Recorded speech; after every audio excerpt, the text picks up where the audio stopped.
Un cordial saludo a todos los oyentes de Radio María.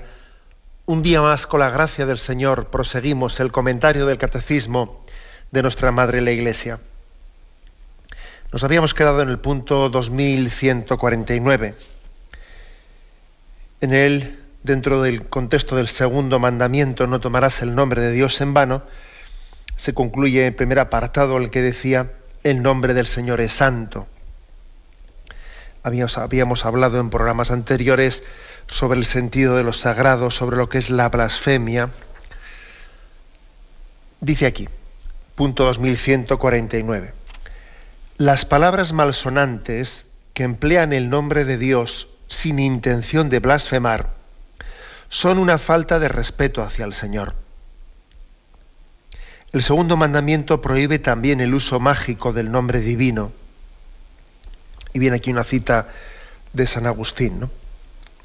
Bueno, si en los números anteriores habíamos hablado de las blasfemias, ¿no?, de una manera así directa, de lo que es una blasfemia, aquí hace una distinción, una matización. Palabras malsonantes que emplean el nombre de Dios teóricamente sin intención de blasfemar, pero que son una falta de respeto hacia el Señor.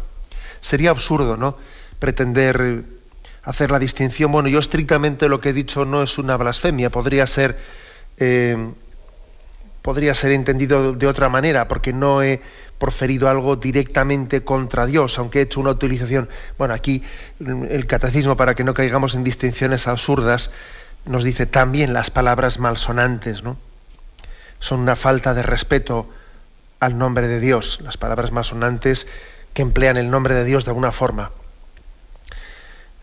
Es el caso en nuestro idioma castellano, pues muy frecuente a veces de la utilización de algunas palabras sagradas fuera de contexto, como para la palabra, por ejemplo, copón, o la palabra patena, o qué decir, o qué no decir de la palabra hostia, la sagrada hostia, referida pues a la Eucaristía, que se utiliza fuera de contexto en otros muchos sentidos que se han ido inventando a base de utilizarla a la ligera, ¿no?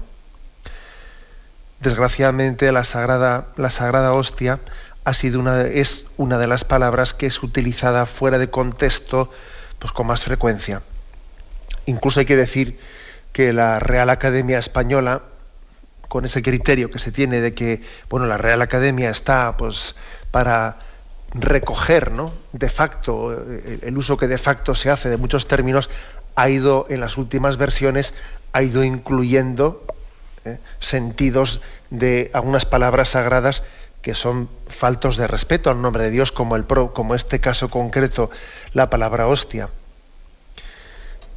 En sentido que si la palabra hostia puede significar a toda velocidad, o un golpe, o algo que es muy grande, extraordinario, o tener mala intención, etcétera, y el diccionario de la Academia Española ha ido introduciendo estos conceptos, ¿no? Bueno, la verdad es que yo no soy especialista en estos temas y no voy a ponerme a precisar, ¿no? Pero sí que a mí me llama la atención que la Real Academia de la Lengua, yo creo que debería de estar para también enseñarnos, ¿no?, educarnos en la buena utilización del lenguaje y del idioma, no tanto para que sea un lugar en el que se den por buenas los usos indebidos del lenguaje. Creo que la Real Academia debe de atreverse, ¿no?, a enseñarnos, a educarnos en el hablar bien, a tener la capacidad de usar tantísimas expresiones, ¿no?, que tiene el lenguaje castellano para expresar todos estos sentidos, en vez de dar por buenas, ¿no?, usos pues que son blasfemos o cercanos a la blasfemia, ¿no?, que pretenden justificarse con ciertos sentidos y giros en los que se está popularmente expresando ciertas cosas, ¿no? Pero bueno, es un caso bien concreto, la utilización abusiva de la palabra hostia fuera de su significado real literal, ¿no?, que es el pan ácimo que es consagrado en la Sagrada Eucaristía y con el cual comulgamos. Bueno, he ahí un ejemplo concreto, ¿no?, de una palabra en la que se utiliza el nombre de Dios, el nombre de Dios sagrado, con una falta de respeto hacia el Señor. Las cosas santas tienen que ser utilizadas en un contexto santo. Es una falta de respeto que lo sagrado sea utilizado con otras intenciones, ¿no? Un caso bien concreto. Dice este mismo párrafo: el segundo mandamiento prohíbe también el uso mágico del nombre divino. La verdad es que es un poco más difícil calcular con precisión a qué se refiere aquí el catecismo con el uso mágico del nombre divino. Sí, también se puede recurrir al nombre divino, pues intentando utilizarlo mágicamente, mágicamente. Es decir, pensando que la invocación del nombre, hecha de determinadas formas, es una manera de controlarlo. Si yo lo pronuncio de esta forma en un rito, en una fórmula, y lo repito de estas maneras, estoy teniendo como una especie de garantía mágica de éxito para mí. Por ejemplo, a veces se reciben bien sea pues por estos medios modernos que son en Internet, otros medios distintos, o incluso medios más tradicionales como el periódico mismo, ¿no? Ciertas cadenas en las que se tiende a utilizar de una manera mágica el nombre divino. Entonces resulta que alguien le dice: pues mire, usted tiene que rezar esta oración 3 veces y rezarla a tal hora, invocando 3 veces pues el nombre del Espíritu Santo, y entonces se empieza a hacer allí una cadena que dice: no, pues tal fulanito y menganito así lo hizo y le tocó la lotería. El otro no se tomó esto en serio, lo tiró a la papelera y le ocurrió una desgracia. Y entonces, ojo, también aquí hay una utilización mágica del nombre divino, ligada totalmente con la superstición, como si la invocación del nombre pudiese ser una forma de controlar la providencia, controlar nuestro destino. Por eso dice aquí: el segundo mandamiento prohíbe también el uso mágico del nombre divino. A Dios hay que invocarle como hijos, en plena confianza, en pleno abandono, no pretendiendo controlarlo. Que los dioses no sean propicios, ¿no? Que los dioses no sean propicios es una expresión que hace referencia a cómo las religiones primitivas, las religiones que no han conocido la revelación del Dios Padre providente que cuida de nosotros, pues han tendido a hacer una serie de ritos mágicos para controlar la divinidad y ponerla, ¿no?, a nuestro servicio, al servicio de nuestros proyectos, de nuestros caprichos o de nuestras voluntades, ¿no? Ojo con el uso mágico del nombre divino. 2 matices, pues, ¿no? En este punto 2149 se ha dado el matiz de las palabras malsonantes que emplean el nombre de Dios con una falta de respeto hacia Dios, y en segundo lugar la utilización, el uso mágico del nombre de Dios.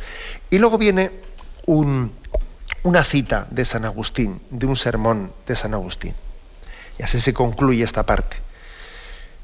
El nombre de Dios es grande allí donde se pronuncia con el respeto debido a su grandeza y a su majestad. El nombre de Dios es santo allí donde se nombra con veneración y temor de ofenderle. Bueno, aquí por tanto concluye San Agustín con una cita que aquí el Catecismo ha querido traer, pues para que caigamos en cuenta de que el nombre de Dios debe de ser pronunciado, debe de ser utilizado con sentido de reverencia, con sentido reverente. En el fondo también, fijaros bien, no se trata únicamente de la materialidad de la palabra, sino también del sentido reverencial con el que se utiliza. A veces incluso el tono con el que se pronuncia la palabra de Dios cambia completamente las cosas. Porque la palabra Dios utilizada con rabia tiene un sentido que puede ser casi cuasi blasfemo. La palabra Dios expresada con rabia y la palabra Dios expresada con ternura, Dios mío, es otra cosa bien distinta, ¿no? O sea que, por lo tanto, el sentido reverencial Es muy importante, ¿no?, a la hora de comprender bien lo que significa el segundo mandamiento: no tomarás el nombre de Dios en vano. No se trata, por supuesto, ¿no?, que también se trata del sentido real de las palabras, de entender de que hay un valor real en las palabras. Esto lo decíamos en los primeros programas en los que hablábamos del segundo mandamiento, que estamos en una cultura que da muy poco valor a la palabra. Da muy poco valor a la palabra. Y sin embargo, hay que decir que es importante el valor de la palabra y educarnos a ser hombres de palabra. Es importante educarnos en el sentido del respeto a la persona, el respeto a los demás. Y un argumento ya suficiente, ¿no?, para no blasfemar sería, primero hemos dicho, el valor de la palabra. Otro argumento suficiente para no blasfemar sería el respeto a las personas. Yo no voy a pronunciar, ¿no?, una palabra, una blasfemia que sé que puede ser verdaderamente irrespetuosa para la persona creyente. Ya sería suficiente eso. Pero por encima de estos argumentos del valor de la palabra y del respeto al prójimo está el respeto a Dios mismo, el sentido de lo trascendente, ¿no?, el respeto debido a la grandeza y a la majestad de Dios, dice aquí San Agustín. El sentido de la veneración al cual estamos llamados, el santo temor de Dios y el amor al nombre de Dios no son dos cosas distintas, sino que es una sola cosa. El amor a Dios, el amor al nombre de Dios y el santo temor de ofenderle son dos cosas que se confunden y se funden, en un solo sentido de veneración y de respeto al nombre de Dios. Nunca el hombre es tan grande como cuando alaba a Dios y le reconoce. Y nunca el hombre se hace tan pequeño, ¿no?, y tan miserable como cuando blasfema contra Dios. Es así, puede ser paradójico, pero la grandeza del hombre está en la adoración de Dios. Y la miseria, ¿no?, la miseria más grande del hombre está en blasfemar contra su Creador. Tenemos un momento de reflexión y continuaremos enseguida.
Continuamos con el punto 2150, en el que se abre este apartado: tomar el nombre del Señor en vano.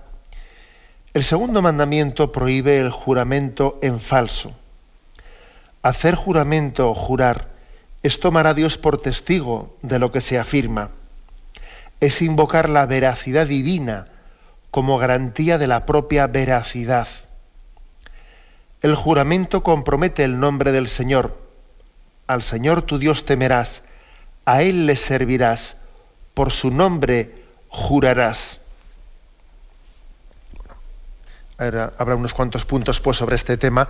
Como ya hemos comentado en algunos programas anteriores, la cuestión de jurar en nombre de Dios, bueno, no hará falta que profundicemos tanto como hicimos antes, pero sí vamos a refrescar los conceptos básicos. El segundo mandamiento, aparte de la blasfemia, prohíbe el juramento en falso, porque jurar es tomar a Dios por testigo de lo que estamos afirmando. Dios es la verdad. El que jura está reconociendo implícitamente en ese juramento que Dios es la verdad. Por tanto, como Dios es la verdad, yo recurro a Él poniéndolo por testigo. Recurro a Él poniendo por testigo. Es el máximo argumento de veracidad que yo puedo dar. No tengo un argumento superior de veracidad. Cuando en esta sociedad, aconfesional en la que estamos, ¿no? Los cargos políticos van a tomar sencillamente un juramento, van a tomar su cargo, se les suele dar la doble posibilidad de que juren ante la Biblia o juren ante la Constitución. Y los primeros dicen, juro ante Dios, y los segundos dicen, juro por mi honor, ante la Constitución, ¿no? Cada uno pone el argumento máximo para validar la veracidad de lo que está haciendo. Para nosotros el argumento máximo es Dios mismo, más que nuestro honor. El no creyente dice, juro por mi honor ante esta Constitución.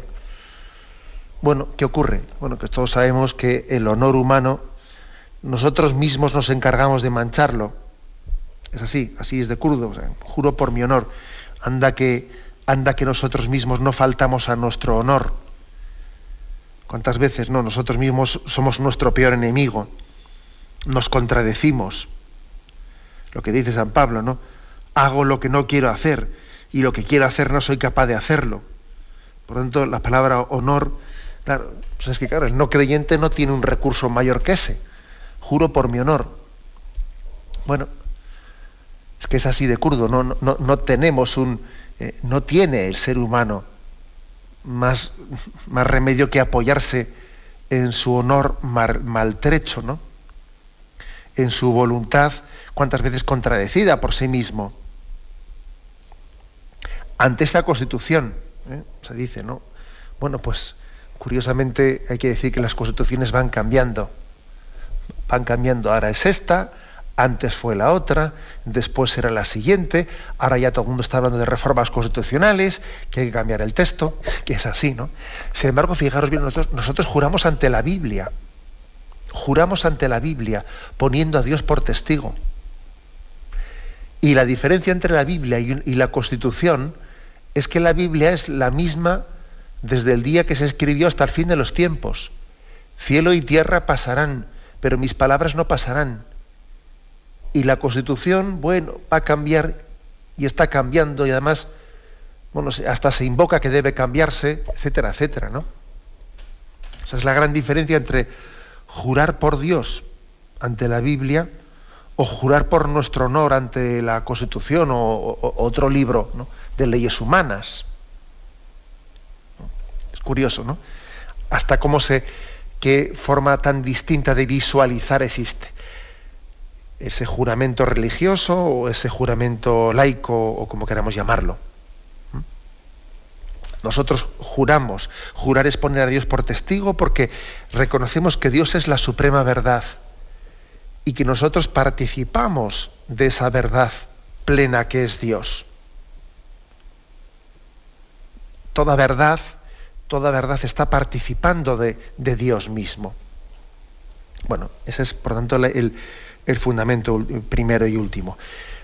Un comentario, si me permitís. Yo recuerdo que siendo pequeño, pues una de las cosas que más me rondaban en la cabeza era más o menos la siguiente, ¿no? Cuando veía la historia de los mártires que se les había dado la posibilidad de salvar el pellejo, salvar su vida, si ofrecían al emperador pues un sacrificio o podían salvar la vida, ¿no? A veces yo pensaba en mi corazón, decía, bueno, ¿y no se podía haber buscado ahí una solución así, decir, bueno, pues yo en mi interior creo en Dios, sé que solamente Jesucristo es el Dios verdadero, pero bueno, como lo importante es la intención, bueno, pues yo, como no tengo, como me obligan a ofrecerle ese sacrificio al César, se lo ofrezco por fuera, aunque yo por dentro sigo creyendo pues que Dios es el único Señor, ¿no? Bueno, y yo recuerdo que aquello me rondaba en la cabeza, y es una tentación, ¿no? Yo he ido comprendiendo que esa es una tentación, la tentación de decir, bueno, ¿qué más dará, no?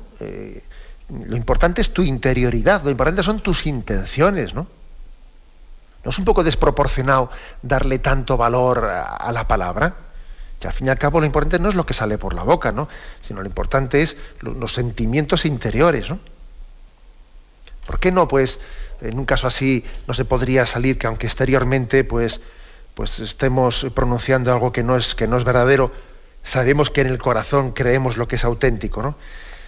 Es una tentación pensar de esta manera, ¿eh? Es una tentación. Porque nosotros somos imagen del Dios verdadero y por tanto tenemos que ser testigos de Él plenamente, testigos coherentes, en unidad de vida, Cuando nosotros en esa petición de perdón decimos que podemos pecar de pensamiento, palabra, obra u omisión, que hay distintas formas de pecar contra Dios, ¿no? Y le pedimos perdón a Dios porque hemos pecado de pensamiento, palabra, obra, omisión. Es decir, estamos con ello también confesando que tenemos que tener unidad interior ante Dios. Uno puede pecar de pensamiento, puede pecar de obra, de palabra, puede pecar de omisión. Y el hombre está llamado a ser íntegro y coherente entre lo que piensa, entre lo que dice, entre lo que hace y entre lo que se espera de él que debiera de hacer. Pensamiento, palabra, obra, omisión.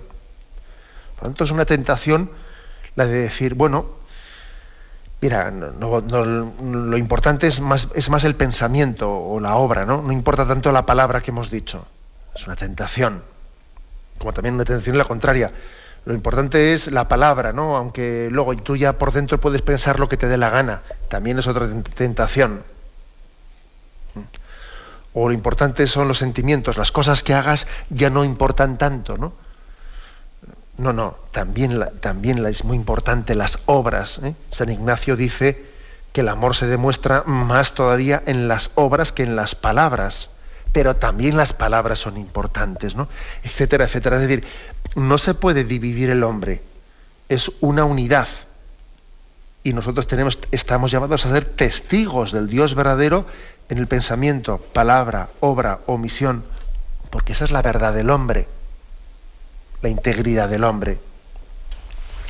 Por eso, no, frente a esas tentaciones de decir, bueno, oye, pero lo importante es el interior. No, la palabra es expresión del interior del hombre. Y si no lo es que estamos enfermos. Hay una enfermedad, hay una disociación en nosotros. La palabra es expresión del interior del hombre. Por eso se dice explícitamente el segundo mandamiento que se prohíbe el juramento en falso. Porque nuestra palabra se está remitiendo en el juramento a la veracidad de Dios. Le compromete a Dios. Le compromete. Si yo he recurrido a la autoridad de Dios para dar veracidad a lo que yo he dicho, para dar garantía de lo que yo he dicho, es un grave pecado recurrir a esa autoridad cuando resulta que no hay tal, que los hechos o las palabras que yo estoy pronunciando son falsas, ¿no? Y estoy recurriendo a la veracidad de Dios para tapar mi mentira, ¿no? Y eso es un grave pecado. Bien, tenemos un momento de reflexión y continuaremos enseguida.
Continuamos comentando el punto 2151, en el cual se da un paso más, profundizando en el mismo concepto de la prohibición del juramento en falso. Dice así: la reprobación del juramento en falso es un deber para con Dios. Como Creador y Señor, Dios es la norma de toda verdad. La palabra humana está de acuerdo en oposición con Dios, que es la verdad misma. El juramento, cuando es verdad, veraz y legítimo, pone de relieve la relación de la palabra humana con la verdad de Dios.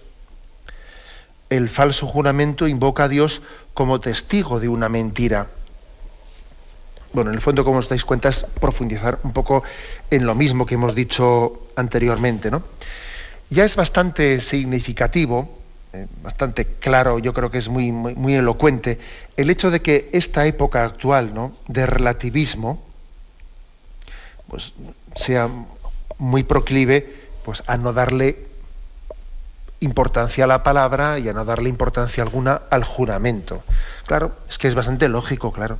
Si no hay una verdad absoluta, si el relativismo precisamente lo que hace es negar que exista una verdad absoluta, bueno, pues entonces, claro, de ahí se deriva. ¿Y qué importancia tiene cuando dije sí y luego digo no? ¿Todo es relativo? Claro, si todo es relativo, no tiene tanta importancia el cambiar un juramento o el decir sí cuando era no. Claro, porque todo es relativo, no hay verdades absolutas, ¿no? Entonces, esa es la falta del valor de la palabra, es una de las consecuencias del relativismo, claro. En el relativismo hay algo que sí que es absoluto. Y lo absoluto del relativismo es mi conveniencia. Las cosas están dichas conforme no a verdad, sino a conveniencia. Ahora me conviene esto, luego me conviene lo otro. Ahora me apetece esto, luego me apetece lo otro. El relativismo, en el fondo es tan dogmático como la fe cristiana, solo que nuestro absoluto es la verdad de Dios y lo absoluto del relativismo es lo que en cada momento me conviene. Claro, es así. Lo absoluto son mi conveniencia, mi utilidad. Pero es que es tan dogmático el relativismo como el cristianismo, o más. Y responde a una auténtica dictadura. El relativismo responde a la dictadura de me conviene, me apetece, me interesa. A eso es a lo que responde a una dictadura. Cuando se presenta el relativismo como una especie de filosofía de la libertad, en la que no, ¿qué libertad? Es una dictadura. La dictadura de las conveniencias, de los intereses. Pero está claro, ¿no?, que del relativismo se ha derivado una falta del valor de la palabra. Claro, basándose en esta filosofía relativista, no hay nada absoluto y no hay palabra definitiva. Lo que hoy es, mañana dejará de ser. Y hoy por un motivo se ha matado y el día siguiente se mata por el contrario. Porque todo es relativo. Sin embargo, nosotros estamos haciendo un reconocimiento del valor sumo de la veracidad de Dios. Aquí el catecismo nos remite al punto 215, donde se hace toda una proclamación: Dios es la verdad. Dice en aquel punto, comenzando por una cita de un Salmo 119: es verdad el principio de tu palabra, por siempre todos tus justos juicios. Ahora, mi Señor, tú eres Dios, tus palabras son verdad. Por eso las promesas de Dios se realizan siempre. Dios es la verdad misma. Sus palabras no pueden engañar. Por ello el hombre se puede entregar con toda confianza a la verdad y a la fidelidad de la palabra de Dios en todas las cosas. El comienzo del pecado y de la caída del hombre fue una mentira del tentador que indujo a dudar de la palabra de Dios, de su benevolencia y de su fidelidad. ¿Veis? Pues en este punto 215, qué canto se hace tan precioso a la veracidad de Dios, ¿no? Sus palabras no pueden engañar. El hombre pues tiene que confiar en la verdad de Dios. Bueno, por eso, por ejemplo, por poner un ejemplo bien evidente, nosotros leemos la palabra de Dios con este sentido. Sabemos que nosotros nos podemos equivocar mucho más fácil que la palabra de Dios que ha sido revelada. Luego, como la palabra de Dios es revelada, recurrimos a ella como un argumento de veracidad. Yo me puedo equivocar, de hecho me equivoco a menudo, ¿no? Pero la palabra de Dios es fiel a sí misma. Luego recurrimos a ella con un sentido, con un argumento de autoridad a la palabra de Dios. Hasta el punto de que estamos dispuestos, los cristianos, a cambiar nuestra mentalidad y nuestros criterios para conformarlos a la palabra de Dios. Acordaros de cómo el Señor le decía a Pedro: tú piensas como los hombres, no piensas como Dios, apártate de mí, Satanás.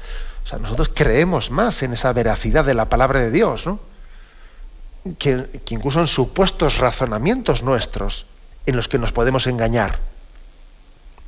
Estamos llamados a conformar nuestros criterios con la palabra de Dios, a adecuarlos, a adaptarlos, ¿no? Bueno, pues, y no al revés, que sería el colmo, ¿no? Como a veces ocurre, que se recurre a la palabra de Dios para adecuarla, para ponerla al servicio de nuestras ideologías, ¿no? Para reinterpretarla, ¿no? Desde nuestros parámetros ideológicos. Eso también es otra de las consecuencias del relativismo existente. Llegarnos a atrever a que la palabra de Dios eterna, pues la estemos reinterpretando desde nuestras ideologías, ¿no? Desde las ideologías de moda y transitorias. Bueno, por lo tanto, esta evocación de la veracidad de Dios aquí se vuelve a traer a colación, ¿no? Creemos en la veracidad de Dios y ella es la que nos da la autoridad última para que el juramento tenga una obligación grave, ¿no? Moral, de veracidad. Dice aquí: el juramento, cuando es veraz y legítimo, pone de relieve la relación de la palabra humana con la verdad de Dios. Hay una relación muy estrecha entre palabra humana y palabra de Dios. Una relación muy estrecha. ¿Por qué? Porque Dios ha hablado con palabras humanas. Dios ha hablado con palabras humanas. Dios no ha hablado en un lenguaje ininteligible para nosotros, no. Dios ha utilizado palabras humanas. Es decir, ha jugado con nuestra baraja, para decirlo de alguna manera. Ha utilizado nuestro lenguaje. El lenguaje, pues, inventado por los hombres para expresarnos, es el que Dios ha utilizado para expresarse. Por eso hay una relación muy estrecha entre palabra humana y palabra de Dios. Bueno, pues no manchemos la baraja con la que Dios también ha jugado con nosotros, ¿no? Ha estado entre nosotros. No manchemos la palabra con la que Dios se ha expresado. Eso también es algo muy, muy, muy digno de tenerse en cuenta. La palabra se hizo carne y habitó entre nosotros. Y la palabra de Dios ha hablado en nuestro lenguaje, en nuestro idioma. Y tenemos que cuidarlo, ¿no? Y tenemos que creer en el valor de esas palabras que también pronunció Jesucristo. La palabra se hizo carne, y eso, traducido en nuestro caso concreto, tiene que ser esa palabra, esa expresión de la verdad de Dios. Un paso más. Damos paso al punto 2152. Es perjuro, aquí se habla del término de quién es perjuro, es perjuro quien, bajo juramento, hace una promesa que no tiene intención de cumplir, o que después de haber prometido bajo juramento no la mantiene. El perjurio constituye una grave falta de respeto hacia el Señor, que es dueño de toda palabra. Comprometerse mediante juramento a hacer una obra mala es contrario a la santidad del nombre divino. Bueno, aquí por tanto dos afirmaciones. Comienzo por la última. ¿Qué sentido tendría el que alguien hiciese un juramento comprometiéndose a hacer una obra mala. Y aunque sea un juramento verdadero, en sentido yo juro por Dios, y además comprometiéndome a la veracidad de lo que digo, juro por Dios que voy a hacer algo malo. Bueno, es una contradicción. Aquí lo dice, algo contrario a la santidad divina. Aunque sea verdad, aunque no esté pronunciando el nombre de Dios falsamente, pero estoy apoyándome en su autoridad contra su santidad. Dios no solo es santo, Dios solo no solamente es verdad, sino que es santo también, quería decir. Luego es absurdo recurrir a la veracidad de Dios para actuar contra la santidad de Dios. Absurdo. El que se tome juramento de realizar algo contrario a su santo nombre. Alguno dice, pero qué cosas tan raras, ¿no? Bueno, pues también de esas cosas han existido, han existido entre nosotros, ¿no? Por ejemplo, recuerdo igual en algunos momentos de la Edad Media, cuando existía un sentido de la veracidad mucho más fuerte que el que tenemos nosotros, ¿no? El sentido del honor, el sentido del cumplimiento de la palabra, pues igual en aquel momento existía más riesgo de esto que de jurar en falso. Por ejemplo, existían algunos señores feudales que cuando se retaban unos a otros, pues comenzaban a ofrecer misas y a rezar por la otra persona a la que voy a matar. Entonces, como he hecho un juramento de que voy a ir a por el otro y voy a matarle al otro, pues pongo por testigo de que tengo esta intención y voy a empezar a rezar y a ofrecer misas por el otro antes de matarle. Pero hombre, ¿cómo puedes invocar las cosas santas para luego proceder contra Dios, contra la santidad de Dios que te dice no mates y trata al prójimo como hermano tuyo? ¿Qué es eso de invocar tanto la veracidad de Dios para luego ir contra su santa voluntad? O sea, es decir, Dios no solo es veraz, también es santo. Y santidad y veracidad no podemos disociarlas una de otra. Bueno, este es un punto, este es lo que se afirma en la parte final del punto 2152. Pero la parte primera de este punto se refiere más bien a qué se entiende por perjuro. Uno puede pecar de dos formas, ¿no? Una es que cuando pronuncia el juramento poniendo a Dios por testigo, él ya en su interior no tiene intención de cumplirlo. Otro, sin embargo, cuando ha pronunciado el juramento tenía intención de cumplir el juramento, pero luego, de hecho, no lo ha cumplido, pues por desviación, por lo que fuera, etcétera. En ambos casos se llama perjuro.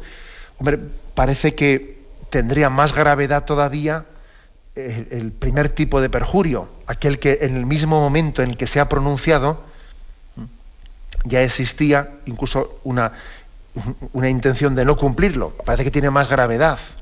El segundo caso también es grave, evidentemente, pero bueno, ha podido ser causas posteriores las que le han desviado, ¿no?, de ese cumplimiento fiel de aquello que había jurado. Pero sin duda el primer caso tiene más gravedad, ¿no?, porque incluso ha tenido, en el mismo momento en el que pronunciaba el nombre de Dios en sus labios, ya lo estaba pronunciando falsamente. Lo estaba pronunciando falsamente, tiene más gravedad. Es posible, ¿no?, que estas consideraciones que hace el catecismo puedan ser un tanto chocantes, ¿no?, en nuestra sociedad actual, en la que el hombre, en su subjetivismo, en su relativismo, pues quita hasta tal punto no toda importancia a su palabra. Sin embargo, el hecho de que las recordemos, de que el catecismo nos las esté subrayando de una manera tan contracultural, sí, digo contracultural, ¿no?, pues yo creo que nos hace un gran favor, ¿no? Hace que no seamos nosotros hijos de nuestra época en el sentido negativo de la palabra, ¿no? Porque es que, por supuesto que tenemos que ser hijos de nuestra época, somos hijos de nuestra época, pero sin que los pecados, ¿no?, los pecados de época nos condicionen y nos hagan ciegos. el estudio del catecismo en todos los aspectos, no solo en los que nuestra sensibilidad actual valora, sino también en otros aspectos a los que nuestra sensibilidad actual permanecemos ciegos hacia ellos, ¿no? Nos preserva de la tentación de que seamos únicamente sensibles hacia los valores de época y seamos ciegos hacia los pecados de época. Por eso es tan importante es leer la palabra de Dios en su integridad y leer también el catecismo de la Iglesia Católica en todos los aspectos, ¿no? Incluso no hacer ascos de detenernos en puntos como este, en los que parece que la sensibilidad actual es tan refractaria, ¿no? O tan contraria, o tan poco sensible. Sí, pedimos a Dios, ¿no? Y de esta manera concluimos el tema de hoy. Pedimos a Dios ser fieles a la palabra y caer en cuenta de que nuestra palabra, la palabra humana, es un eco de la palabra de Dios, de la palabra eterna de Dios, y que Dios se expresó con palabras humanas. Luego también nosotros, cuando utilizamos las palabras humanas, estamos recurriendo a la veracidad de Dios, para que en esa palabra seamos testigos del Dios verdadero. Lo dejamos aquí y ahora damos paso a la intervención de los oyentes. Podéis llamar para formular vuestras preguntas al teléfono 917-107-700. 917-107-700.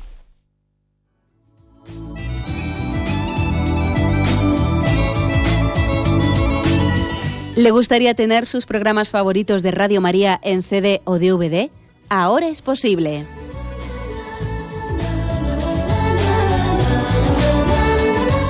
Le sugerimos que primero se informe en qué formato de audio lo puede escuchar en su equipo, DVD o CD, teniendo en cuenta que no todos los lectores de CD pueden reproducir el formato digital MP3 en el que enviamos nuestros programas.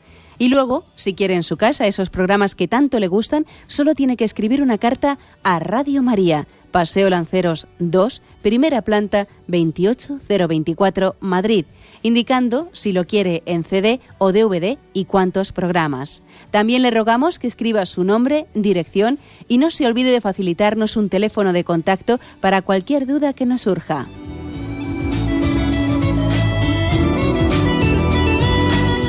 Radio María, más cerca de usted.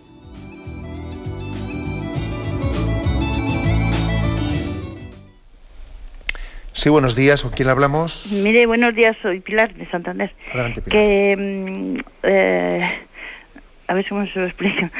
Cuando se jura por Dios una cosa así bastante importante, no tengo por costumbre hacerlo nunca, pero cuando me surgió una cosa ya que te denunciaba si sí o si no, pues me vi obligada a decir, te lo juro por Dios, entonces ya parece que frenó la cosa.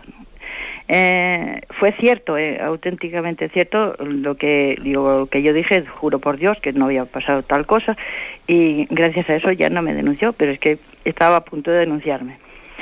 A mí me pareció importante en ese momento y que Dios no me diría que lo había hecho mal. No tengo otra pregunta. Sí. Gracias.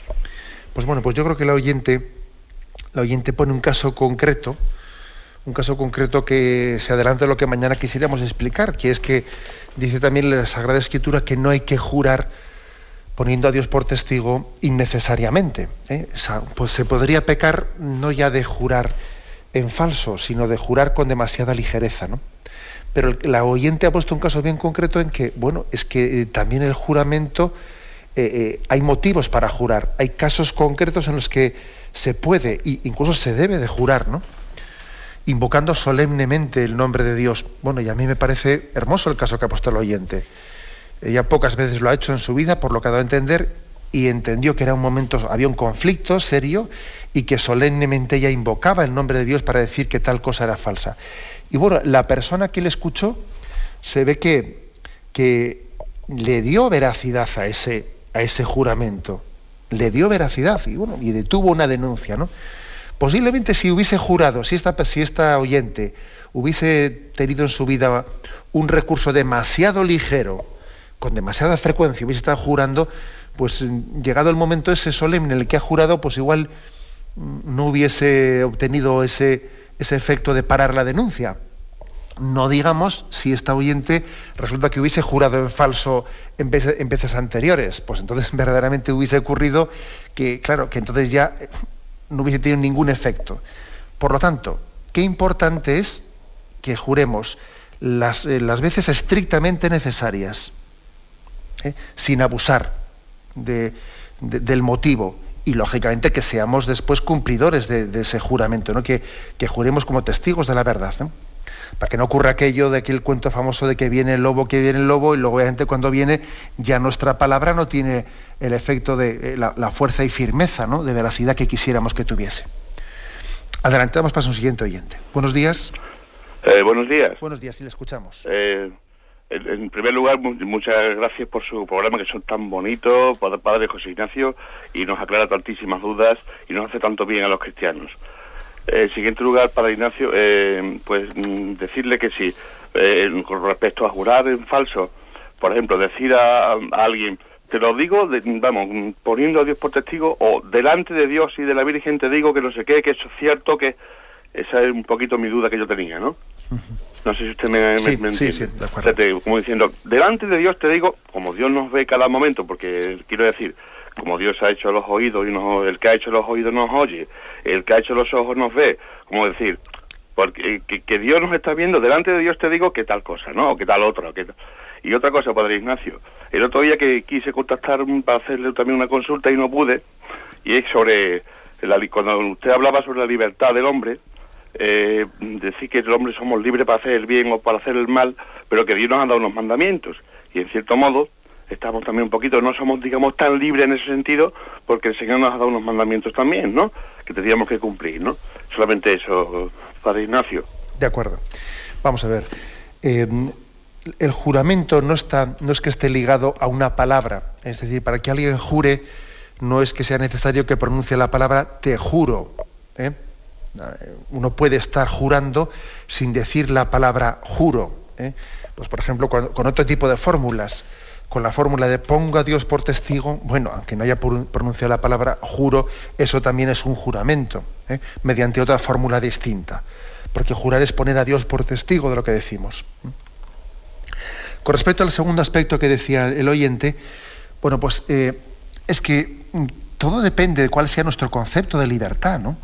El concepto de libertad bíblico, el cristiano, nosotros no entendemos por libertad poder hacer una cosa o su contraria, ¿no?, sino la libertad, según el concepto también agustiniano, es la capacidad de disposición del hombre para el bien, En el fondo, cuando el hombre peca, está siendo menos libre. La libertad aumenta cada vez que nosotros elegimos bien, y la libertad disminuye cada vez que elegimos mal. Por eso los mandamientos no nos hacen menos libres, nos hacen más libres. Yo cada vez que cumplo los mandamientos soy más libre. Cada vez que incumplo o desobedezco los mandamientos soy más esclavo. Así, o sea, ese sería un concepto importante para que entendamos. Podemos decir que nosotros somos libres como se demuestra, ¿no?, cada vez que hacemos una opción en la vida, pero ojo, cada vez que optamos mal, somos un poquito menos libres. Somos un poquito menos libres cada vez que pecamos. Luego este aspecto también, ¿no?, es importante matizarlo. Este es el concepto cristiano de libertad, la capacidad del hombre de opción por el bien, ¿eh? No únicamente la opción entre A o B, no es entre A o B. El concepto cristiano de libertad es la capacidad del hombre de determinarse por el bien. Eso es libertad cristiana, ¿eh? Y la prueba, como ya he dicho en este programa más de una vez, es que en el cielo seremos plenamente libres y allí no podremos pecar, ¿eh? Luego, la auténtica libertad no es optar entre A o B, no. La auténtica libertad es la capacidad del hombre de hacer el bien. En el cielo seremos plenamente libres y allí no podremos pecar.